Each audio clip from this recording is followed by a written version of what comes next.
오늘은 민수기 25장 말씀을 갖고 한번 말씀을 드려보려고 그래요. 민수기 25장은 그 민수기라는 책 안에서 굉장히 재미있는 자리를 차지하고 있는 그런 장인데요. 민수기는 그 이스라엘 백성이 출애굽을 한 다음에 그러면서 광야에서 지내고 있는 삶에 대해서 많은 이야기들을 담은 그런 책이에요. 그래서 뭐 우리 왜 불기둥과 구름기둥으로 인도해 주시고 뭐 이런 장면들, 뭐 돌을 쳤는데 물이 나왔네, 뭐 이런 것들이 다 지금 민수기에 나오는 재밌는 이야기들입니다. 근데 민수기에서요, 처음에 출애굽을 했던 그 세대가 와가지고 사실은 한번 큰 실패를 경험합니다. 이들이 처음부터 우리가 그 이스라엘 백성들이 광야에서 40년을 살라고 했던 것이 아니고, 이들이 사실은 처음에 아마 이집트에서부터 이스라엘까지 가는 게 그렇게 먼 길은 아닐 거예요. 그래서 그들이 걸어서 여기 이 경계선까지 왔을 때 이들이 한번 저쪽에 정탐꾼들을 보내놓고, 정탐꾼들이 준 정보들이 이제 되게 무시무시했죠. 쟤네들은 거인 같아. 쟤네 막 되게 세 보여. 우리는 요만해 보여. 막 이러면서 굉장히 그 뭐랄까 자조적인 어떤 그런 평가들을 하고, 그때 막 그 하나님께 불평불만을 했던 적이 있었어요. 그래가지고 그들이 하나님을 신뢰하지 못한다라는 것들이 그 자리에서 한번 판명이 됐고, 그로 인해서 어떤 훈련의 차원에서 그 40년 동안 광야를 계속 헤매야 되는 어떤 그런 일들이 일어났던 거거든요. 그래서 이 광야에서 헤매고 있는 동안에 세대가 한번 바뀌고, 처음에 출애굽을 했던 그 세대가 아니라 그 다음 세대가 나중에 가나안 땅에 들어가게 됩니다.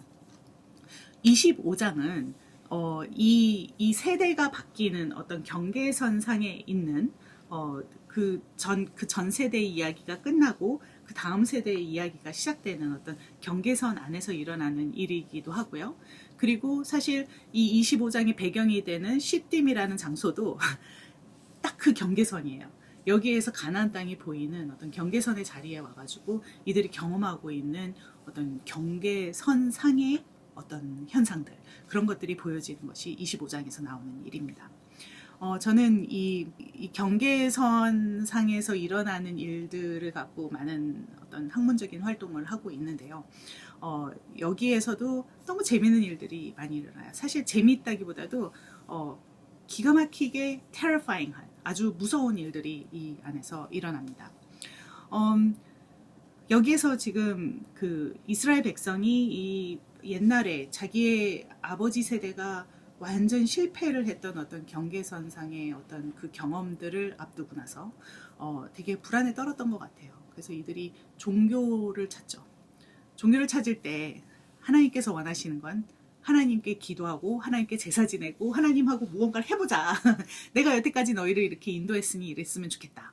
이런 것들이었을 텐데, 이들이 그 당시에 뭐 교리가 막 정확하게 다 쓰여져 있었던 것도 아니고, 종교성이라는 것들이 뭐 여기서 보이는 것도 비슷하고 저기서 보이는 것도 비슷하고, 그래서 왜 우리 그런 거 있었잖아요. 그 모세가 그 십계명을 받는 동안에 뭐 소로 우상을 만들어 놓고서는 뭐 거기다가 뭐 절을 하고 뭐 이러면서 그게 여호와라 부르고 뭐 이랬던 것들이, 그들이 어떤 그 자기네가 믿고 있는 하나님의 형태와 뭐 어떤 그 종교의 형식과 이런 것들이 아직 다 정확하게 셋업되어 있지 않은 어떤 그런 모습들을 보여주는 것 같아요. 사실 이들이 나중에 이스라엘 땅에 들어가가지고, 그러니까 가나안 땅에 들어가서 거기서 사는 동안에 뭐 그 이스라엘이라는 나라가 만들어지고, 뭐 유다가 만들어지고, 뭐 북이스라엘이 뭐 이런 수많은 현상들이 있을 때도 결국 계속 그 다른 신들이 거기에서 계속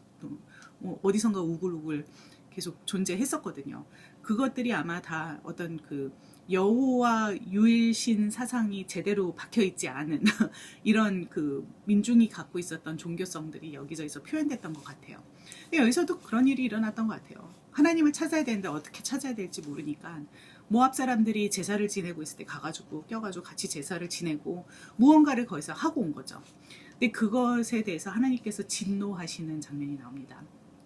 이 진노하시는 하나님은 그 진노하시는 이 진노라는 단어가 사실은 그 질투라는 단어로 또 표현이 되거든요. 그래서 여기에 나오는 게 그 키나라는 그 히브리어의 질투에 대한 단어들이 여기에 이제 원문을 보시면 이제 출연합니다.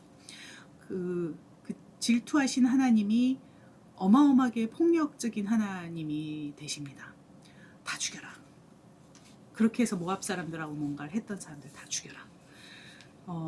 여기 안에 사실 텍스트가 여러 텍스트가 같이 섞여 있는 상태여가지고 뭐 앞에는 모압 사람들이 나오고 그 다음에는 미디안 여자가 나오고 뭐 해가지고 약간 그 뭐랄까 그 소스들이 많이 섞여 있는 그런 텍스트인데요.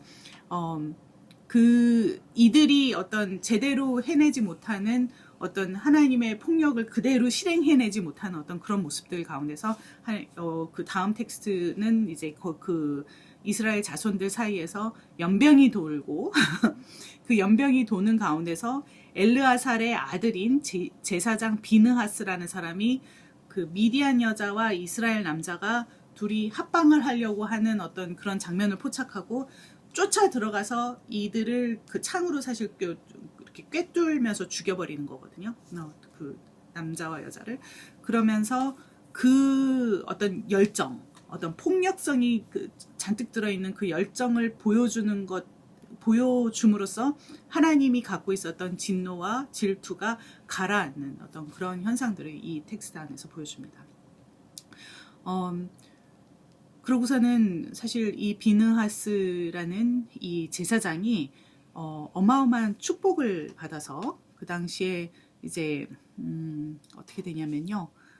그와 그 13절에 보면 그와 그 뒤를 잇는 자손에게 영원한 제사장 직분을 보장하는 언약을 세워주시는 이제 이런 장면이 나옵니다. 그래서 이 텍스트는 보면요. 그냥 여러모로 불편해요. 이걸로 설교를 하기도 어려울 것 같고 목사님도 설교 안 해보셨죠? 이 텍스트로는. 그러고 사실 되게 위험한 어떤 폭력성을 인정해주는 어떤 그런 텍스트 같이 보이기도 한단 말이죠. 그래서 저는 이 텍스트를 갖고 되게 씨름을 많이 해보기도 하고 이걸 어떻게 봐야 될까 고민을 많이 해봤습니다. 여기 안에서 이제 제가 이제 주목해서 보는 거는 이 자리가 이미 어떤 앵자이리가 되게 쩔어 있는 그 불안감이 쩔어 있는 어떤 그런 자리였다라는 것과 그것에 맞먹는 어떤 감정적인 리스폰스가 필요했던 자리였다 이런 생각들 하고 그 다음에는 사실 이것이 해소되기 위해서 비느하스가 한 행동이 어떤 뜻을 가졌는가 이런 것에 대해서 심리학적으로 생각해 보려면 어떤 식으로 생각해야 될 건가 그런 고민들을 많이 해봤어요. 사실 이런 열정들이 지금 저는 그런 열정 이런 종류의 열정이요. 이런 종류의 열정을 저는 사실 그 기독교를 뭐 저는 유럽에서도 경험을 해봤고 미국에서도 경험을 해봤고 우리나라에서도 경험을 해보는데 요런 그 색깔의 열정 이런 것들을 저는 지금 어떻게 보면은 한국 교회 안에서는 되게 많이 보는 부분들이 아닌가 이런 생각을 하거든요. 지금 현재 광장에 나가 있는 기독교의 목소리 이런 것들이 이런 열정과 닮아 있지 않나. 그리고 거기 안에 있는 여러 가지 리토릭들이 비느하스를 인정해 주신 하나님의 어떤 그 언약 그것들에 대한 믿음하고 비슷하지 않나 이런 생각을 해보게 됩니다. 그래서 저는 이 비느하스가 한 게 뭐냐 이런 생각을 많이 했어요. 네, 그 생각을 하기 위해서 제가 들여다봤던 그 심리학자는 하인스 코엇이라는 심리학자인데요. 사실 이게 그 하인스 코엇은 유태인이었어요. 하인스 코엇이 그 유태인들을 학살하고 있던 홀로코스트 2차 세계대전 끄트머리에 비엔나를 탈출해가지고 그 시카고로 가거든요. 미국으로 가가지고 거기에서 정착을 하고 시카고에서 굉장히 그 중요한 어떤 자리들을 만들어내죠. 그래서 하인스 코엇이 시카고에서 지내면서 그 자기가 유럽에서 경험했던 유태인으로서 경험했던 수많은 폭력들과 이런 것들을 돌아보지 않겠어요? 히틀러가 갖고 있는 어떤 그 심리 세계라든지 이런 것들에 대해서 되게 여러 가지 사유를 해놓은 그런 기록들이 있어요. 그래서 제가 이제 저는 이걸 보면서 사실 그가 그 하인스 코헛이 히틀러에 대해서 썼던 여러 가지 내용들 어떤 것들이 이게 용기였는지 아니면 다른 종류의 나르시시즘이었는지 뭐 이런 여러 가지 사유들이 있었기 때문에 그것들하고 비교해 가지고 생각을 많이 했었어요. 그래가지고 논문을 하나 썼는데 나중에 그걸 발표하고 나서 우리 저를 가르쳐 주셨던 그 유태인 교수님한테 한번 된통 혼났죠. 비나스가 유태인의 전통 안에서 이런 제사장의 전통을 갖고 있는 사람인데 그 사람을 갖다가 히틀러하고 네가 비교를 해 하면서 한번 혼났던 그런 경험이 있습니다. 근데 어쨌거나 하인스 코엇이 가지고 있는 그 자기 심리학, 자아 심리학이라고 하는 self psychology라고 부르는 어떤 심리학적인 이론을 가지고서는 여기 안을 들여다보면은 살짝 재밌는 현상들이 발견됩니다. 하인스 코엇은 나르시시즘이라는 것에 굉장히 많은 관심을 갖고 있었어요. 그래서 사람들이 제대로 사랑을 하고 살려면 제대로 무언가를 성취하고 살려면은 그 자아가 갖고 있는 두 가지 축이 잘 성장을 해야 된다고 생각을 했었거든요. 근데 그 중에 하나가 그 거대 자아라는 것들을 갖다 같이 성장을 시켜줘야 돼요. 우리는 부모님을 갖다가 이상화해가지고 상대방, 타인을 이상화하면서 나 자신을 키워나가는 어떤 그런 부분이 있거든요. 근데 이런 것들을 건강하게 잘 해내는 사람들은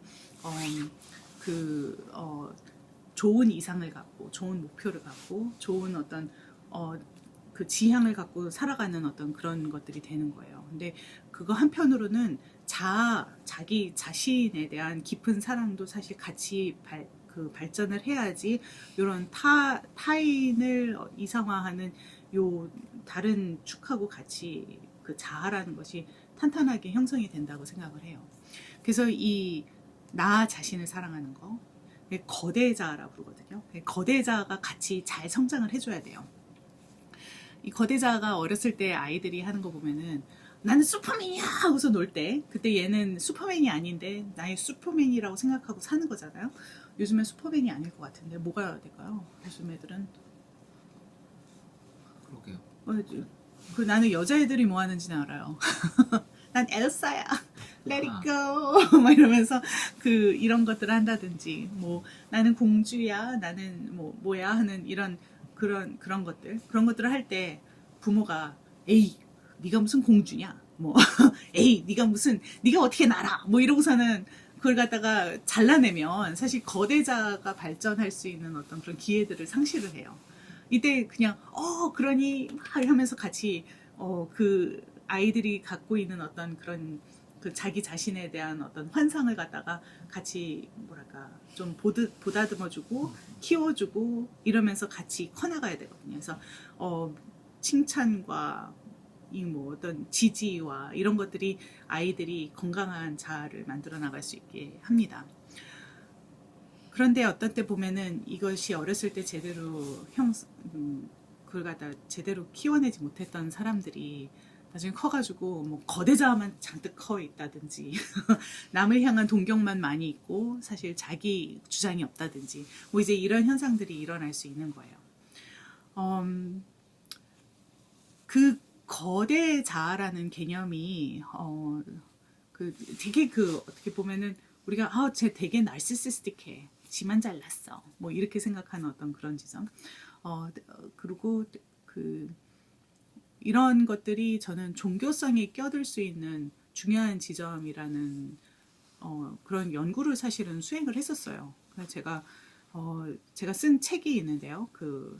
지금 얼마 전에 작년에 이제 출판돼서 나왔던 Movement of the Heart라는 책이 있는데 거기서 저는 이제 성경 말씀을 읽고 뭔가 변화를 깊이 있게 깨달은 사람들, 이렇게 변화를 경험했던 사람들을 인터뷰를 했었는데 이 중에서 그 인터뷰를 하다 보니까 되게 재밌는 현상이 하나 일어났었어요. 뭐냐면 어느 순간 이분들이 성경에 대해서 이야기를 하는데 제가 간증 하나 할게요 하면서 이야기를 하기 시작하는 부분이 있는 거예요. 그래서 그러시라고 하고서는 이제 얘기를 듣다 보면은 이 간증을 한다고 하고선 하시는 이야기들을 하는 순간부터 이분들이 저는 이제 상담을 하는 사람이니까 사람하고 앉아서 같이 이야기를 하다 보면은 저 사람에 대해서 계속 느껴 나가거든요. 그리고 그 사람이 어떤 임재성을 갖고서 내 앞에 앉아 있는지, 어떤 관계성을 갖고 내 앞에 앉아 있는지 이런 것들을 갖다가 되게 세밀하게 느끼면서 사실 거기에 대한 진단을 하고 있는 사람이에요. 근데 이분들이 간증을 한다고 하는 그 순간부터 묘하게 이 사람들이 제가 안중이 없어요. 관계성이 갑자기 확 사라지는 어떤 그런 순간이 일어나는 거예요. 그리고 이분들이 그다음부터는 약간 어떤 뭔가 그들이 설명하기로는 자기를 비우는 거예요. 나는 없고 하나님만 나를 통해서 보이시게 하기 위해서 하는 거가 자기네가 간증을 하는 거예요. 그리고 그 간증을 하면서 하나님께서 나한테 어떻게 하셨다라는 고백을 하는데 이 고백을 듣는 나는 거기에 대해서 공감을 할 자격도 없고 그냥 저는 그 얘기를 듣고 아멘 하고 받아들여야 되는 그냥 어떻게 보면은 그 권위가 어마어마한 어떤 권위가 이 안에 생기고 나는 거기에서 요만큼 작아져가지고 그것들을 갖다 받아들이는 것밖에 옵션이 없는 어떤 그런 상태가 되는 거예요. 그래서 이분들이 더 이상 나를 그러니까는 뭐라 그러지 아나무인이라고 해야 되나 뭔가 나중에 그분들이 돌아오긴 하는데 그 간증을 하는 순간에는 아무튼 내가 없어요. 나라는 존재는 없고 저 사람만 있는 거예요. 그러면서 그때 느꼈던 거가 지금 저거는 거대자아 상태다.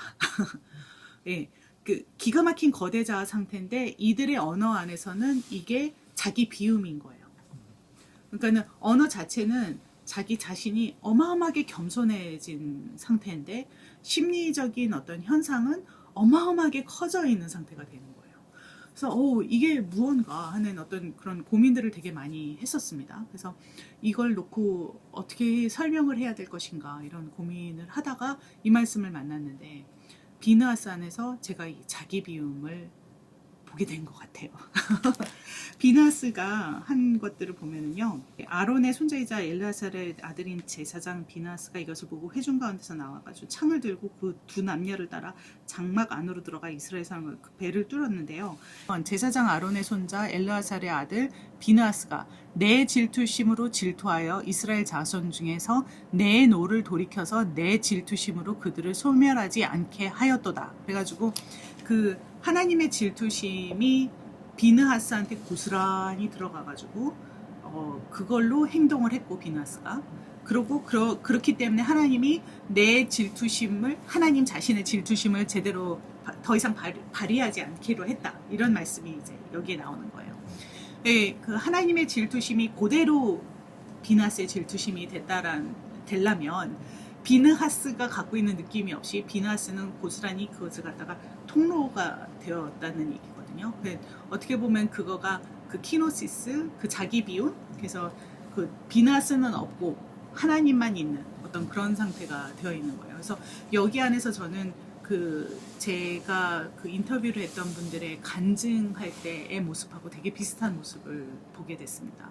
그래서 그래서 그 무언가 지극히 겸손하게 내가 하나님의 뜻을 행하고 있다고 하는 행위 자체가 어떻게 보면은 너무 뭐 거대한 어떤 그런 교만의 자리랑 맞바꾸는 어떤 아니면 그 교만의 자리를 그렇게 해석하는 어떤 그런 현상이 일어나는 것 같다라는 생각을 하게 됐어요. 이 문제는 사실 저는 다른 경험 안에서도 많이 했던 것 같거든요. 내가 하나님의 뜻을 대언한다, 예언한다, 뭐 이런 사람들이 갖고 있는 내가 자기를 내가 나 자신을 비웠고 내가 오직 하나님을 내가 채널링을 하고 있기 때문에 당신이 내 말을 들어야 한다라는 어떤 그런 메시지들을 그 인생을 살다 보니까는 몇 번 경험을 하게 되는데 이런 것들 안에 어떻게 보면은 겸손이 아니라 이러한 어떤 거대자가 들어있을 가능성이 더 많다. 지금 제가 아까 한국 사회 안에서 들리는 많은 것들이 어떤 그런 열성과 질투심 열정이 많이 담겨 있다고 말씀을 드렸는데 그 안에서 판단되는 많은 것들이 어떻게 보면은 이런 무의식적인 현상들이 그 안에서 일어나고 있지 않을까 하는 그런 생각들을 해봅니다. 그래서 저는 어떤 그 자기 비움이라는 언어를 사용하는 어떤 그런 현상들이 일어날 때마다 여기 안에서 진짜 그러냐? 진짜 우리가 그럴 수 있느냐? 내가 자기를 비우고 내가 없는 상태에서 행동한다라는 것이 가능한 것인지 이런 것들에 대한 어떤 좀 철저한 어떤 점검이 필요하지 않을까 하는 생각을 합니다. 그 이유는 사실은 이래요. 하인스콧이 갖고 있는 어떤 이론을 그 텍스트를 놓고 한 번 적용하면 이런 메시지가 나오는데요. 이걸 한 번 더 적용하면 이런 현상도 있어요. 뭐냐면 이 텍스트 자체가 사실은 또 인간들이 갖고 있는 어떤 그 생각들 이런 것들을 갖다가 투사해 놓은 텍스트이기도 하거든요. 하나님께서 인간을 갖다가 막 자기를 비워놓고서는 그 아무런 그 주체성이 없는 인간들한테 이걸 갖다 받아쓰게 한 그런 텍스트가 아니거든요. 네. 그런 텍스트가 아니라 사실은 인간들이 하나님이 이럴 거야 라고 생각하고 그것을 투사해서 쓴 텍스트이기 때문에 그렇다면 그 투사 안에서 또 어떤 일들이 일어났는지도 우리가 생각을 해봐야 될 것 같아요. 하나님을 폭력이라고 하나님이 이렇게 폭력적이라고 생각하고 표현을 하는 어떤 그런 어떤 욕구? 이렇기 때문에 이렇다라고 하는 그런 욕구들이 여기 이 텍스트 안에서 보면은 사실은 되게 어떤 불안한 어떤 상황에서 인간들이 표현해 놓은 어떤 그런 현상이기도 하고요. 그리고 이제 뭐 walter 윙크 같은 그 성서학자는 이런 그 구약 성서에 나오는 어떤 폭력의 텍스트들이 그 사람들이 평화의 하나님, 우리 창세기 1장에 봤을 때는 사실 그 창세기 1장의 하나님은 지극히 평화로우신 하나님이었고 말씀으로 모든 것들을 창조하고 싶으셨던 하나님이셨고 그리고 그 1장이라는 텍스트가 자기 그 비추고 있는 다른 텍스트가 하나 있잖아요. 에누마 엘리시라는 그 메소포타미아 지역에서 존재했던 매우 어떤 폭력적인 신들의 이야기들 그런 것들과 비교를 하면서 아니야 내가 믿는 신은 평화로운 신이시고 말씀으로 세상을 창조하시고 그 세상을 창조해 놓고 그 세상이 더럽다고 안 하고 뭐 선하다고 얘기하시고 아름답다고 생각하시고 축복하시는 하나님 그런 하나님을 사실 그 어떤 성서의 출발점으로 놓고 있었는데 사실 그런 어떤 평화로운 하나님의 아이디어는 너무 기가 막히게 혁명적인 생각이거든요. 근데 그 생각들을 그 인간들이 자기네들이 살다 보니까는 진짜 그럴 수 있단 말이야? 진짜 그럴 수 있단 말이야? 세상에 다른 신들은 다 폭력적인데 우리 신은 그럴 수 있단 말이야? 그러면서 여러 가지 테스트를 해보고 어떤 신의 폭력성, 신이 어떻게 보면은 신이 아마 우리한테 뭐 성전을 하라고 하고 신이 우리 보러 이 사람들을 다 멸하라고 하고 신이 이러라고 할 거야 라고 했던 수많은 어떤 폭력성의 실험들 그런 실험들 중에 하나라고 이제 walter 윙크는 해석을 해요. 이런 그런 폭력성을 계속 사용을 했을 때 결국은 예언자들이 나중에 나타나서 폭력이다 그건 폭력이야 하고 계속 고발하는 어떤 그런 세대가 한번 왔었고 결국은 이 폭력성을 계속 실험하던 그 시대가 결국은 종말을 얻게 되고 그리고 그 시대 다음에 예수님이 다시 오셔가지고 다시 비폭력적인 어떤 사랑을 설파하시는 어떤 그런 일들이 일어나는 그런 그 성경의 역사를 얘기를 하거든요. 그런 면에서 보면은 어떻게 보면 이거는 그 하나의 실험을 보여줬던 그 중요한 텍스트 중에 하나가 아닌가 이제 이런 생각도 할 수 있을 것 같습니다. 저는 사실 이 텍스트를 이렇게 심리학과 같이 연결해서 놓고 생각을 해보면 우리가 기독교가 지금 저는 너무 답답해 보이거든요. 왜 기독교인들이 나가가지고 뭘 부수고 들어갈 수 있다고 생각하는 건지 왜 기독교인들이 남을 미워한다고 얘기해도 되는 건지 그 미움을 받아본 적이 있는데요. 되게 폭력적이더라고요. 누군가가 나를 혐오한다고 하는 거, 누군가가 나를 미워한다고 하는 거, 이런 것들은 정말 갈기갈기 찢어놓는 너무너무 큰 아픔인데 그거를 하나님이 괜찮다고 하셨을까? 라고 생각할 때 도저히 이해가 안 가는 어떤 그런 모습들이 지금 현재 기독교 안에서 여러 군데서 자꾸 나타나잖아요. 그 지금 나타나는 모습들은 어떻게 보면은 지금 이 민수기 25장의 어떤 그 위험할 정도의 무슨 두려워할 정도의 어떤 그런 폭력성하고 너무 닮은 어떤 그런 폭력성들이 나오고 있는데 이 폭력성이 그런 건지 진짜로 그냥 하나님께서 인정해 주시는 어떤 그런 폭력성인지 결국 비느하스의 제사장 라인은 끝나거든요. 그 다음에 나타나시는 분은 예수님이거든요. 그 예수님이 정답이라고 내놓으신 하나님 목소리랑 맞는 목소리인지 이런 것들을 한번 좀 생각해 봐야 될 거라고 생각합니다. 그래서 비느하스가 나오는 이 민수기 25장의 말씀을 한번 소개해 드립니다. 어떻게 들으셨어요? 저도 어쨌든 듣고 요 본문으로 설교를 한번 준비해 봐야겠다는 생각이 들었고요. 네. 근데 이제 어쩔 수 없이 현대 성서학을 적용하지 않으면 그 폭력 자체를 문자적으로 보고 그런 행동의 동기부여로서 해석이 작동될 확률이 좀 있는 것 같아요. 그러니까 종교 집단 안에서 저런 본문을 고대의 저런 신앙 고백문을 설명할 때 어떤 식으로 해야 될까, 그리고 듣는 회중이 어떻게 소화해서 어떤, 그럼 저 주제로는 하나님의 질투 이런 거잖아요. 이거를 남에게 폭력이 되지 않는 방식의 뭐 교수님 언어로 자기 비움으로 소화를 한다거나, 그러니까 어떻게 긍정적인 방향으로 에너지가 되게 할 거냐는 그 해석의 고민을 많이 해야겠다는 생각이 들거든요. 맞아요. 네. 이게 한 레이어로 해석이 안 되는 텍스트인 네네. 거예요. 말씀하신 대로 아까 네. 여러 그 네. 본문이 레이어가 섞여 있고, 그러니까 설교를 하면 어떻게 할까? 아마 이번 달에 바로 할 수도 있는데 한다면 왜냐면 되게 좋은 지금 시적절한 문제 제기가 되는 이야기가 됐기도 해서, 그러니까 실제로 이 이스라엘 공동체는 그야말로 좀 약간 얻어터진 역사잖아요. 이분들이 직접 주변 국가를 지금 어느 강대국처럼 막 때려 부시고 다니면서 이런 간증을 했다기보다는 거의 아슬아슬한 위기의 역사 속에 항상 얻어맞는 공동체가 과거를 회고할 때 여러 신앙 정신들을 가지고 저렇게 순수한 믿음의 뭘까를 이제 저런 방식으로 정렬을 할 때, 근데 적어도 저 본문은 자기 공동체의 고백적 언어로 간 것 같긴 하거든요. 물론 성경에는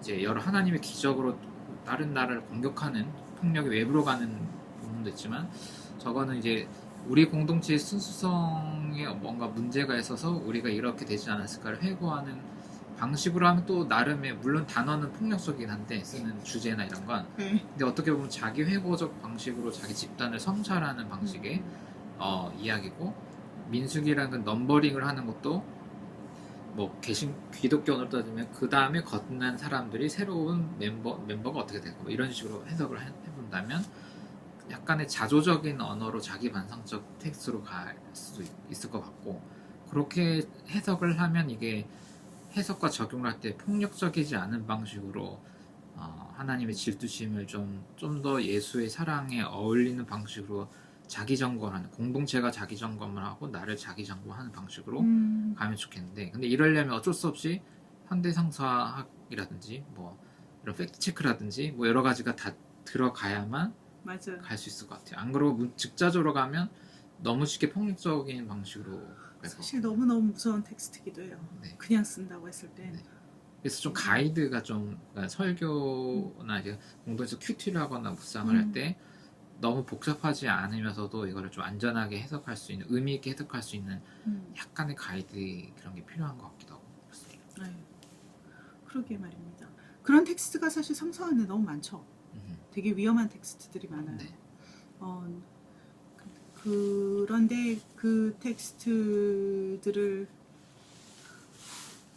좀 용감하게 대하지 않으면은 그 텍스트가 사실 남용되는 걸 갖다 그냥 방관해야 되는 어떤 그런 현상도 일어날 것 같고. 그 예일대학교 구약학 교수가 강의하는 걸 제가 유튜브에 있는 거, 대학생들, 교수님이 대학생들이 가르치듯이 할 때 자기 소개를 어떻게 하냐면, 자기 7살인가 초등학생 딸이 있는데 자녀가 있는데 자기 자녀에게는 아직 구약 성경을 안 읽힌다. 구약학 교수인데 예. 아니 왜냐면 이런 본문들에 대한 해석을 애가 충분히 다양하게 현대적으로 할 수 있을 예. 걸 같이 가르치면서 나는 하고 싶다 이렇게 소개를 하더라고요. 물론 예. 저도 어릴 때도 교회를 안 다녔기 때문에 예. 어릴 때 제가 이런 거를 들은 기억은 없는데 예. 그런 충분한 가이드 없이 그냥 이제 아이들이 그냥 이렇게 보게 되면은 조금 이제 나중에 이렇게 행동으로 할 수 있는 좀 근원적 동기가 될 수도 있을 것 같아서 걱정도 되는 면도 있고 그렇습니다.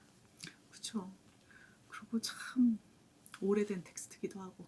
근데 저는 한편으로는 그런 면에서 그 구약 성서가 참 인간의 어떤 원초적인 모습들 그런 것들을 보여주는 좋은 텍스트일 수도 있겠다는 생각도 해요. 그 어떤 종교성과 인간성이 만나는 어떤 지점에서 일어났던 현상들을 고스란히 담아놨는데 그걸 놓고서는 그대로 현대사회에다 적용해가지고 우리는 이렇게 살아야 돼라는 텍스트로 갈 때까지는 사실 좀 어려움이 많은 거죠.